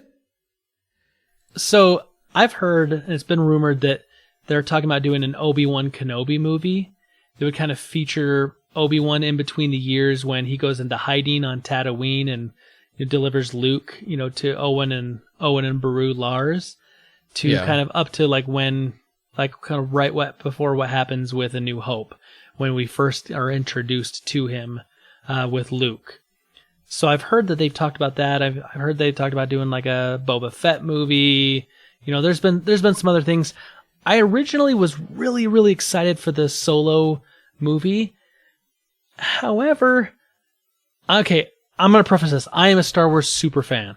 Massive super fan. All the things you said you couldn't do, I can do, and probably then some enough that, like, when we play like Star Wars based trivia games, it's usually my entire family against me because everyone wants to try to take me down, which is kind of funny when I mop the floor with them. You know, I'm being a little prideful here, but I do well. We'll put it that way. I do well. So I'm so excited for Star Wars stuff in general. I had very mixed reactions to The Last Jedi, and I liked parts. I didn't like other parts, and so I'm nervous about this movie. I'm real nervous. I mean, as a hardcore Star Wars fan, I can understand that, right? But like, I go into all these I won't say not caring about how they tie in or whatever else, but just be like, I want to see a cool movie. Like, I understand these different things, and I want to be able to, but I want to see a cool movie. And you want a good story, some good action, something maybe you haven't seen before. And one thing I like about the newer movies, you know, when talking about all the Star Wars, like the original 3 are great movies, but there are so many parts of those that are really slow and quite boring. Like, it's hard to get my kids to watch the original ones right now. Sure. The prequels were not really slow and boring to my memory. Like, and I've told I was wrong on some of that, but like they were colorful and a little goofy and whatever, but also kind of dumb. But it seems like the newer ones have found kind of a happy medium in there, right? Have a little of the fun stuff, have enough of the action where you don't have the slow spots, but not be stupid, right? And so if this can still pull that off, like if it can still have that kind of feel to it, then I think it's going to be okay. Like, I think it'll still be a quality movie, even if it pisses off almost every hardcore Star Wars fan out there. Just stay away from the internet for like 3 weeks after the movie comes out. Right. So let me tell you a little reason why I'm nervous and hesitant, and then we'll actually talk about what we saw in the new trailer that just released like yesterday. What I'm nervous about is that the original guys who were slated to direct the movie were fired from the movie. Yeah. They'd already filmed a bunch of stuff, and then they got fired. And then they bring in Ron Howard. And Ron Howard's a trusted director. Like, I trust him, and I know they were looking for someone who could help execute a Star Wars movie the way that, you know, Disney kind of wants this Star Wars franchise to go now, because Disney owns that. And so you got that shift, right? You know, so there's going to be differences. So anytime you have one director leave, like mid-project, and then another director come in and like do reshoots and whatnot, you always get this, like, it almost feels a little disjointed. Like, you can tell, like, this director did this stuff and this director did that. And people will definitely bring up the comparison with, like, Justice League, because you could tell stuff that was done originally by Zack Snyder, and then you could definitely tell where Joss Whedon's humor and comedy comes in, because it was almost like super, super serious, super, super funny, back to super, super serious, and it wasn't a great blend in certain parts. Yeah. So that's a worry. Plus, I've also heard that the young man, this Alden Ehrenreich, that they brought in to play Han Solo, they brought him in because he looks kind of like a young Harrison Ford, but I've heard reviews that, like, he really can't act very well. Oh no! And so you can't have a terribly acting lead in a Star Wars movie. That's what I'm saying. I've heard that. I mean, who knows? Maybe it'll happen. Okay. Plus, let's look at one thing. Yeah, let's look at one thing, right? And why am I blanking on his name? Oh my God! What movie? Luke Skywalker. Why? Hayden Christensen. No, he didn't play Luke. Oh, played Mark. Anakin. Mark Hamill. Sorry, Yeah, I Mark didn't Hamill. hear what you said at first. Yeah. Mark Hamill, a great voice actor. Yep. Fantastic voice actor. I don't know that he was the best actor in the Star Wars movies. Right? No, that's a fair assessment. Hayden Christensen, as you brought up. Ooh. Pretty big role in episode 2 and 3. Yep. One of the worst actors. Like, how did this guy get this role? Like, Right. I really don't get it. I've never seen him be good in anything he's ever done. Yeah. So maybe it's the thing they're going for? I would hope not, but I mean, that's what I've heard. I'm sure it wasn't there. I'm sure it wasn't like, okay, let's find a bad actor that looks like the guy, but I don't know. So there's that has me worried. And then there's also the fact when they put out the teaser trailer a while ago, and maybe it was the way that they cut the trailer just looked boring. It didn't look exciting. Like story-wise, it's like, okay, what story are you going to tell about Han Solo? Because we know all the stuff, after he joins up with the rebellion and meets Luke and Obi-Wan at Mos Eisley Cantina. We know the story from then on. What are you going to tell beforehand? Are you going to tell about how he does the Kessel Run? I mean, that's just kind of a smuggler lore and whatnot. So I mean, maybe you show that. Maybe that's exciting. Are you going to show how he ends up getting Chewbacca to, be his companion and Chewie owes him a life debt? That could be a cool story because it's a good story in the books. But like, what is this going to be? And the first teaser trailer was bad. It was boring. It did not look good. It did not give you any idea of what the actual story was. Plus, they didn't actually freaking show the Han Solo till the very, very end. Well, but now they have this bigger trailer. Right, the one we're going to talk about here. What did you just first overall glance? What did you think of this trailer? Did you like it? I enjoyed it. I like the way they did it. I don't know why this intrigued me, but it opened up with a female British woman speaking, which somehow was like, oh, it's a good start to a trailer. Like I said, it showed him, Aaron, right? Whatever, Alden. Yeah, that guy. And I don't know, there's something about the way he looks that bugs me quite a lot. He doesn't look like a young Harrison Ford. No. He looks like, if you were to read the books, or if you were, reading a story about this, he would look probably how they would describe him in a book. But unfortunately, we've seen, Harrison Ford play him over 4 movies, and we're looking for, a young Harrison Ford looking guy. Yeah. So, I mean, there's that. Like I said, it looked fun. Like the trailer looked fun. You were talking about, what are they going to show, and they're going to show how with Chewie. I mean, Chewie seems to be in it from the beginning as far as the way the trailer looks. Kind of, right? So I don't know how much of that story is going to go into it. I don't know, man. So I looked at this newer trailer and I went, it looks good, and they've got a pretty good kind of music soundtrack that's kind of going here. But I'm real leery after Suicide Squad. I mean, that trailer is fan-freaking-tastic, and that movie was a dumpster fire. So I'm really trying to be more overly cautious, maybe, when they start off a trailer and they're trying to hit with a real awesome piece of music right out of the gate, because it's are they trying to cover for the fact that they don't have enough quality to show in a trailer, so they need a good piece of music to kind of hook you? Well, you say that, but if someone says, hey, what movie has great music? You're going to go to Star Wars, right? The whole series just has fantastic music. If you're talking about a score, yes. But if you're saying music, as far as other artists' work, songs that you would recognize, then I'd say you got to go with maybe something from Quentin Tarantino, because he's really big on music or you could go to Guardians of the Galaxy, something like that, right? Where they got a soundtrack versus a score, two kind of different things. So I'll tell you the one thing that really threw me off watching this trailer, and I don't know what the character is. I don't know much of the story or any of that stuff, but all of a sudden I look up and Woody Harrelson's on the screen. Yeah. And I love Woody Harrelson, but okay, so here's the thing, right? When you have a movie like Star Wars or anything in the Star Wars thing, it's this big universe, and you want to be able to see these people as them. The fact that they pull in people who are maybe lesser known, I think is kind of important. right? When you pull in someone like Woody Harrelson, like I can only picture him as Woody Harrelson. And it really breaks that character for me, especially in something like Star Wars.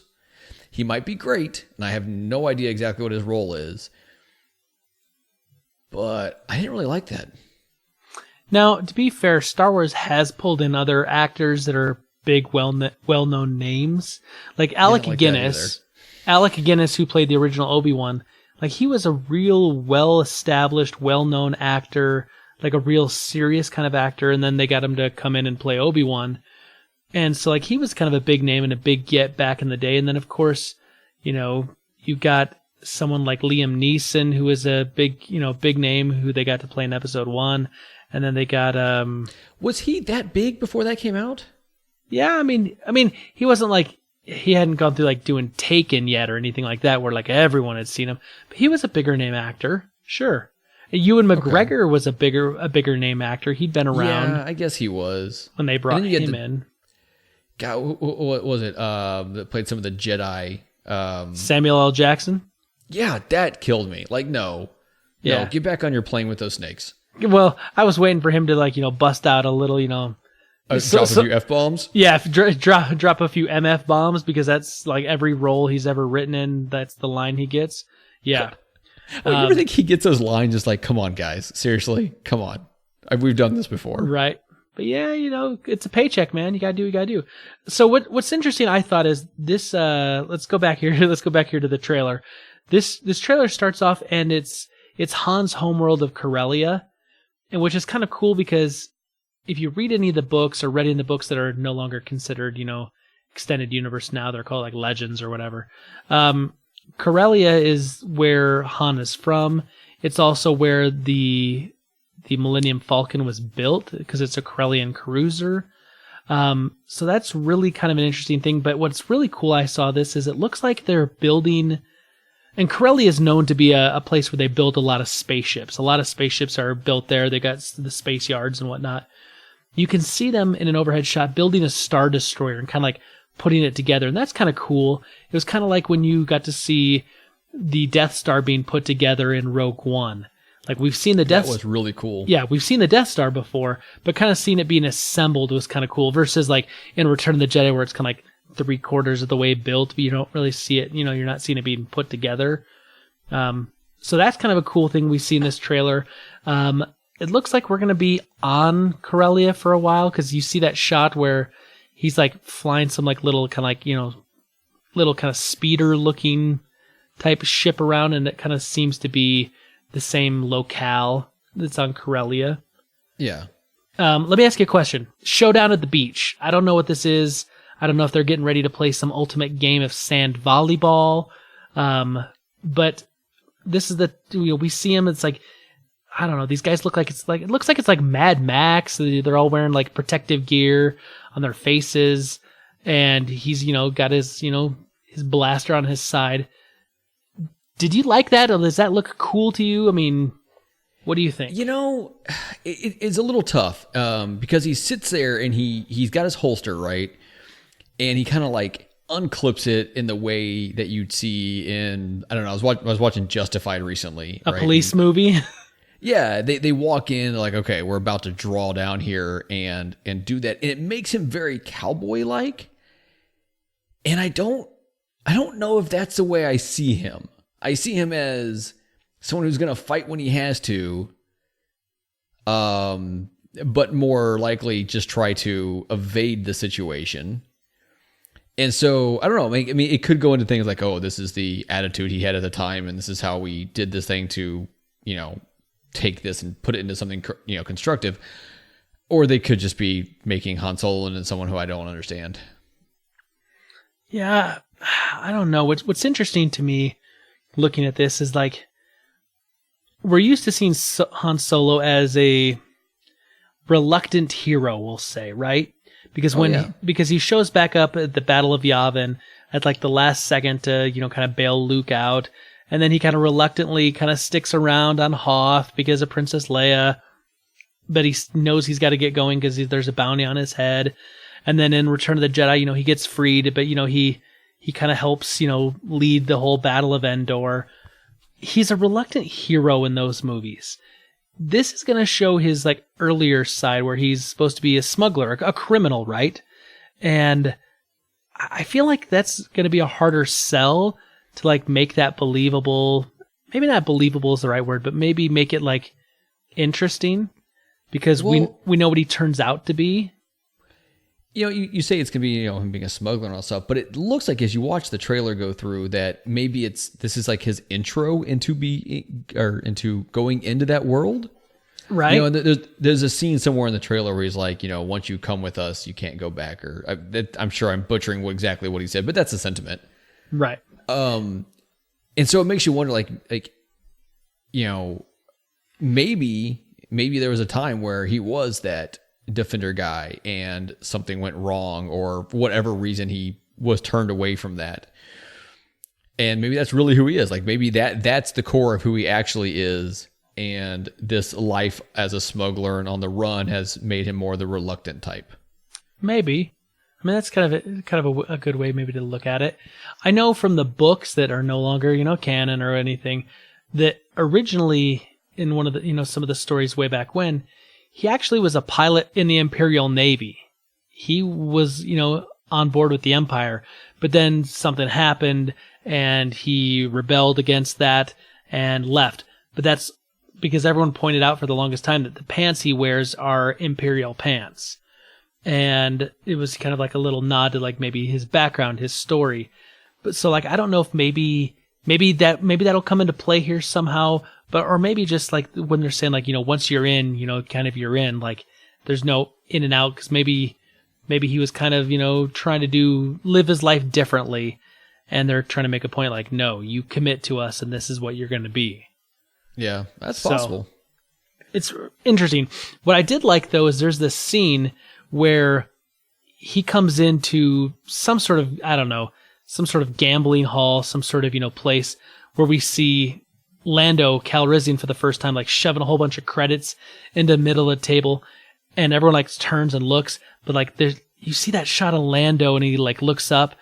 The place looks dingy. It looks grimy. It looks seedy. It looks like the criminal underworld that I think we haven't seen this side in a Star Wars movie to this degree.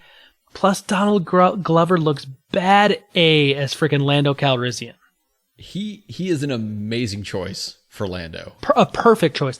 Perfect choice. And he's a great actor too. I mean, yes, that dude is amazing. He can do anything. He can do drama. He can do comedy. Like I loved him on Community, where he was just playing like a hapless, you know, teenager going into community college. Dude, loved it. When he left was about the time that show was really going downhill. Yeah. Yeah. So I see this. You see Lando there and all these other aliens. It's this moment. Like, here's the thing. I almost want to see a Lando movie more than I want to see a Han Solo movie at this point. Because every single time I see Lando in these things, I'm like, yeah, I get excited to see Donald Glover as Lando more than anything else. And I get that. But would he have that interesting of a story? Like, would he have a story that's that worth telling? I mean, he was a smuggler. He was a gambler. He's kind of a playboy. I think he's a really interesting figure. I mean, and then eventually he goes on to be like the governor, right? Or the ambassador or administrator of like Cloud City. Like, how does he go from being a smuggler to like owning a mining operation? Like, that would be an interesting, like, you know, journey to follow and talk about. It could be. Like, it's one of those things where it's like, it could be, but maybe there's a reason they're not doing it. Right. So, plus we also know that Han Solo does not own the Millennium Falcon in this movie. Lando does. Because we know that Han wins the Millennium Falcon from Lando. Yeah. So maybe we see that, or we see some of that, maybe. Do you think he's going to be a big role throughout most of the movie? I hope so. I really hope so. Yeah. I mean, the more Donald Glover that's in this movie, the better, in my opinion. That's so bad. You're like, okay, the more of this side character and the less of this leading guy, the better we'll do. Right. One what I really, really liked is we do see that shot inside of the Millennium Falcon where everything looks like really new and really clean and really white. And then if you compare that with like how it looks in The Force Awakens when like Rey finds it, and everything looks like, because it's been like 60, 65 years. It's all like dingy and yellow. Like it's really kind of cool to see it like looking clean. Did you notice though in this trailer that the Millennium Falcon looks a little different? On the top of it, there's some blue that's not there late in the later films, and the front of the Millennium Falcon always kind of has those kind of two spires that kind of stick out. Yeah. This one, there looks like there's something in between them. It looks like that piece is missing in the later films, but it's actually present here. So the front of it looks a little different. Do you have a theory on why that is? No clue. Okay. I thought you were going somewhere. I'm like, oh, okay. No clue. But I just noticed it the last watch through that I saw that and I was like, okay, why does this look a little different? And so I was trying to slow it down and pause it to take a look, but it's there. I mean, you can see it. It does look different. So yeah. Wow. I mean, that's one of those things where like I'm wondering, and I'm also wondering if it's the right way to go or not. Like, will they explain everything?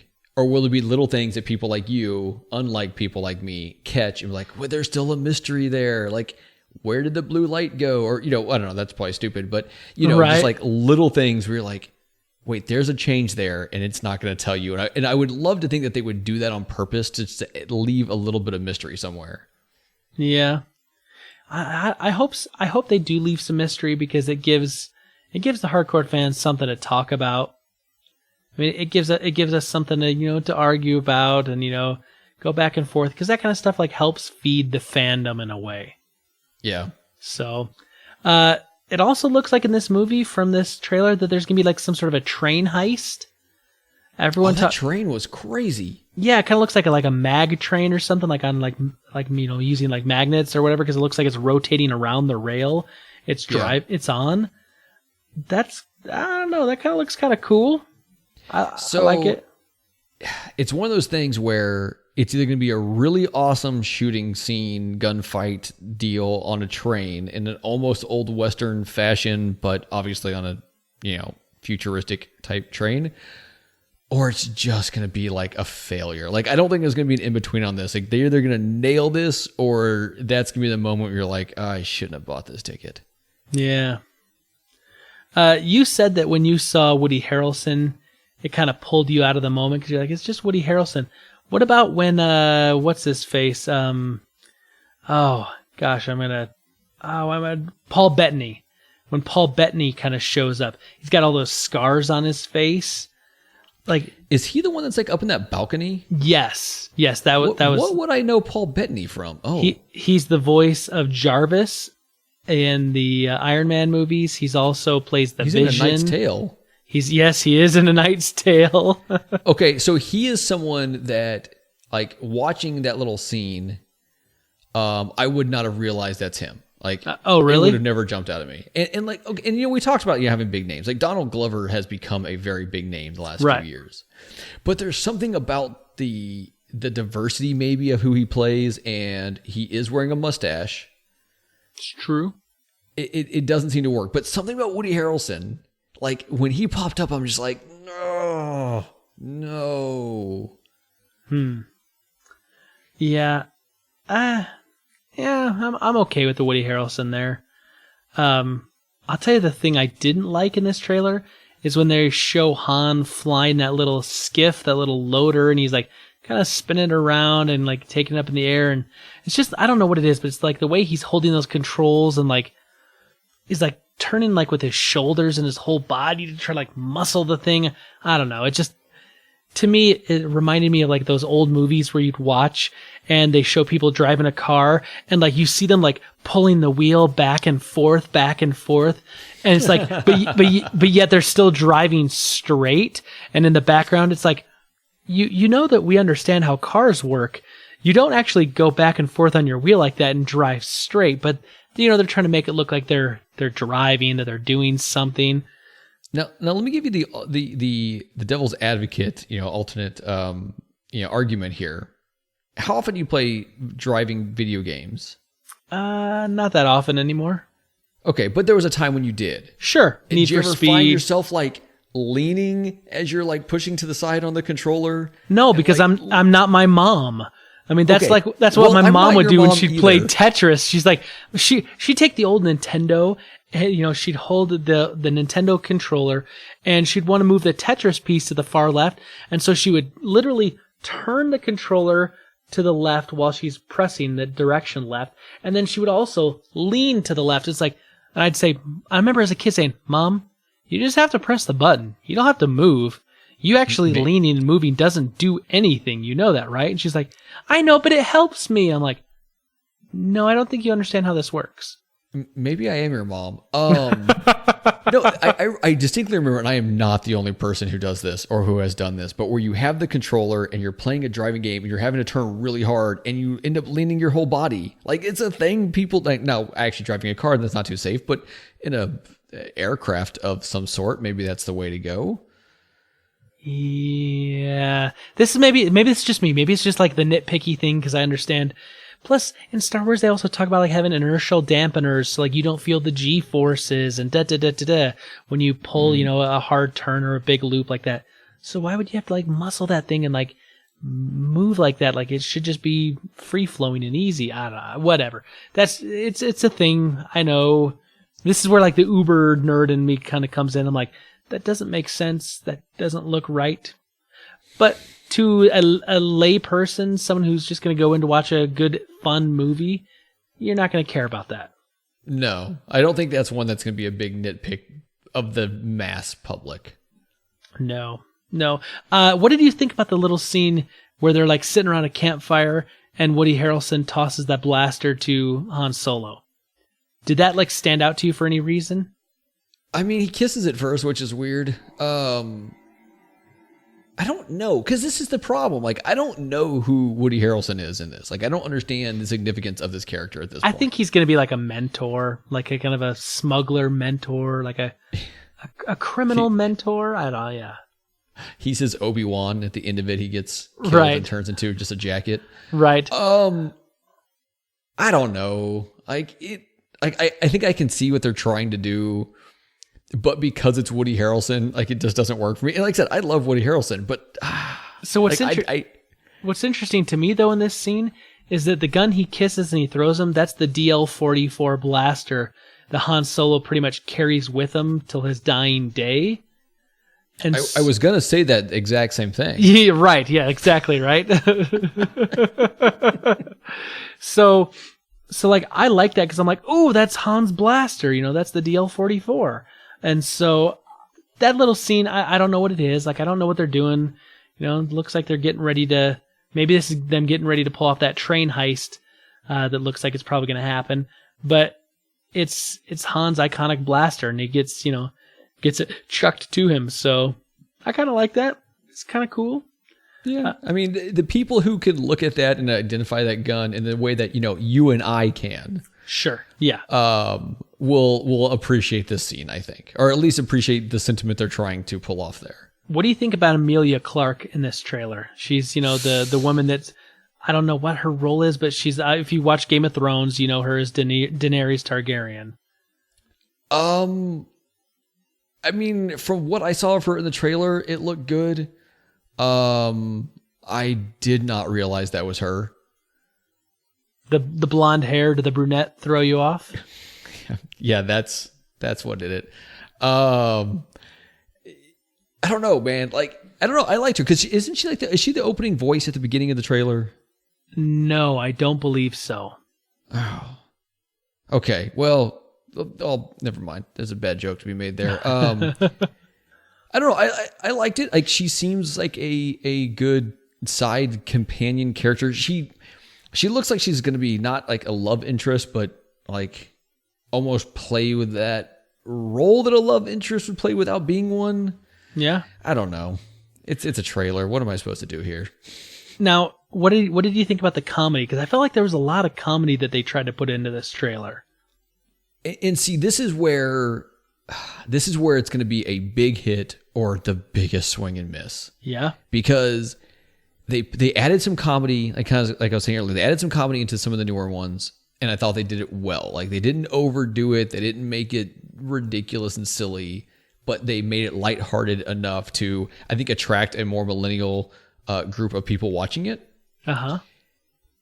Now, if they do it right, it's going to be great. And I didn't see anything that gave me any reason to believe that wasn't going to be the case. Like, nothing in the trailer like made me groan, I don't think. Was there a moment, though, that stood out that you really liked that you thought was funny? I don't remember. There was a line that there was one or two lines I really liked, but one where Han says, "I heard a story once about you, and I want to know if it's true." And he's like, and then Lando says, "They're all true." And yeah. I thought it was kind of funny because he's supposed to be real kind of cocky and arrogant, and so he's basically saying, like, all the legends, all the stories are about me are true. I thought that was a really funny line, and then I like the other line where he asks Chewbacca, he's like, "You know how to fly?" And he's like, "You're 190 years old?" I thought that was pretty good. Like, I thought that was pretty funny. Was good. I'd forgotten about that. And I think that, the first line you mentioned definitely helps in that character definition of, and granted, going into this movie, people are going to know these main characters. They're going to know who they are, right? So building into that's good. But I don't think, is there anywhere else in Star Wars where you realize that Chewie is that old? In the movies, no. But if you like some of the books and some of the video games, yeah, you'd understand that Chewie's pretty old. His race, the Wookiees, live a long time. Yeah, well, and I would think most people going into this are going to know the movies, and that's really going to be it. Right. So I think that's an interesting line. I think it was funny. It was well delivered, and it was delivered in the way that Han Solo, as you would know him, would deliver that line. Right. Yep. Even though it's coming from this other guy who I'm really hoping is not a giant schmuck. But I think it also just gives that information. It's information that most people like myself who just know the movies, aren't going to realize. All of a sudden you're like, oh man, that's interesting. Right. We see a new droid in this, L337. This is a new droid. I mean, we haven't seen any hint of R2 or C3PO. But it looks like the droid's going to be kind of for some comedic effect, maybe kind of similar to the droid that was used in Rogue One. That's kind of the way it seems. I hope so. I mean, because they could do so much with a droid. Like, they can take a droid and make it just ridiculous enough and still be believable in the role that it is. I remember I think it's the game Knights of the Old Republic, where they had a droid in there, but the droid was super murderous. Like, everything he's like, I just want to, he's like, please let me shoot this meat bag. And it was stuff like that. And his personality was he just wanted to murder everyone and anything. And I loved it because it was really funny, but it was different. It wasn't the quirky, goofy. It was it was the bad guy, basically. Yeah. Well, and that's something you can do with the droid character that would feel dumb if you did it with a humanoid character. Right. Yeah. Absolutely. There's so much I saw in this. I love the little scene where you see Lando in the Falcon, piloting. It's you might want to sit down for this, and then they jump to light speed. They show some of this train heist stuff. I think they tried showing a lot of action. I really do. I felt like if I'm looking at this objectively and trying not to be a super uber Star Wars fan, they had comedy, they had action, they had a pretty good soundtrack and a song near the beginning. They're trying to show off things that would be familiar, show the character, try to show enough of Lando and Han and Chewie, characters you already would recognize. You add up all those pieces together, it seems like it would be a fairly good trailer, right? And that's kind of where I'm coming from. Watching this, it looks like they have all the pieces they need. Right. Now, it's a trailer, so hopefully that's not all the pieces they have. Right, exactly. So let's kind of wrap this up, because I know we're talking about this a lot, and then this movie literally comes out in about a month and a half or so. Trailers hit. They're meant to get you hyped up. They're meant to get you to want to go see this. If you were just basing this basing this decision solely off the trailer, would you go see this movie based just on this trailer? So I don't see a lot of movies in the theater. If I just saw the trailer, are you talking like if you were to remove the Star Wars name from it type deal? Yes, if you remove the Star Wars name from it and you just saw this trailer. I honestly, I'd probably just wait till it was on Netflix or something like that. Like, it's not that it's bad, and it's probably more a reflection of myself than the trailer than the trailer is, but like, it doesn't draw me in to the point where I'm like, I have to see this in the theater. But it's also really hard to remove the Star Wars name from something and look at it in that way, right? Sure. So I will definitely see this in the theaters. For me, it's a definitely see it in the theater. It's a definitely see it in the theater opening night scenario for me. Based on the trailer alone, I'd say that, yeah, this is a good enough trailer. I think it does the job. I think it's got enough good pieces, but like you said, hopefully those aren't the only pieces that it has. So I'd go see this based just on the trailer if it were me. But knowing that Star Wars and knowing how much I love Star Wars, of course I'm going to go see it regardless. Even if they didn't show a trailer, even if they just put up a poster and they said, that's all you get, I'd still go see it. So anyway, I loved it. I'm excited. I'm hoping, I'm trying to be optimistic, and I'm really, really keeping my fingers crossed that we get a good Star Wars movie here. Because I think that if this movie goes poorly, they may struggle to do movies outside of the main story movies with Star Wars. Like, it may be hard to kind of get fans to get on board if it's a really bad one, because this is a character that's known and loved worldwide. Yeah. No, this could easily make or break their future. Not that, Disney's really all that worried about money. I mean, they'll be fine regardless, but it's a franchise, right? And you want to keep people coming back. So, speaking of coming back, Jonny, thank you once again for coming back and joining me on the Fortress of Nerditude. It's always fun to have you here. Yeah, man. Thanks for having me. I love podcasting, so this gives me that one more chance this week to do that. So, speaking of podcasting, tell the Super Friends where they can find you on like all 17 of your podcasts. Sadly, it's slightly lower than that. So we talked earlier, Chelsea Capri and I do one called, apparently: a parenting podcast. If you type that whole name in, you'll find it. If not, go to my Twitter and I'm there. There's a link somewhere in there, I'm sure. Everything else, or actually everything I do is on datespace.com, DACESPAC.com, right? So I have a show where my buddy and I basically catch up because he moved out of town, and we talk about video games called Generational Gamers. I do Shelved and Forgotten with Dave Moore, where we we used to take an old game that we hadn't played before and talk about it, and now that takes up about 3 minutes of the hour of the show, and the rest of it's just whatever happens to pop in our heads. Right. He and I actually started a recent one called Radio is Lame, where we actually talk all about podcasting because we wanted to talk about something else, and that was something else that we knew we could talk about. So Radio is Lame. All that stuff's on datespace.com. You can follow me on the Twitters at Jonny_Casino. It's JONNY_Casino. No H. There's no H. You know why? Because in my full first name, there's no H right there. It's a good reason. It is. My own father was like, why is there not an H in there? Dad. That's all right. My mom misspelled my name, my birthday cake when I was 16. That was awesome. Awesome. So Jonny_Casino, where I'm mostly just talking to people. My DMs are open. You can always just say hi to me. Slide on into those DMs and say hello. Yeah. Out of your ear holes and into my DMs. That does not sound good. Well, from all of us here at the Fortress of Nerditude to all of you out there, wherever you may be, may the Force be with you. Always.